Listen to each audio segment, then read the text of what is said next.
السلام عليكم. ما بقاش بزاف على تنظيم مهرجان الأناقة والإبداع. المهرجان اللي رجع مهرجان دولي كيشاركوا فيه مجموعة ديال الدول العربية بطبيعة الحال، وهذه النسخة ديال 2023 غادي تكون نسخة مميزة، ولأول مرة قد يكون حاضر الزي الصحراوي والموسيقى الحسنية بطبيعة الحال. مهرجان هذه السنة غادي يتنظم في مارينا السعيدية، وما أدراك ما مارينا السعيدية. غادي تكون المتعة ديال البحر، المتعة ديال الصيف، والمتعة ديال الموسيقى والفن.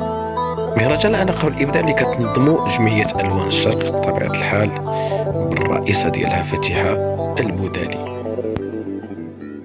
هذا المهرجان من غير أنه يعني حفل كبير اللي كيضم مجموعة ديال عروض الأزياء بطبيعة الحال، اللباس المغربي واللباس المغربي الصحراوي واللباس العربي. المهرجان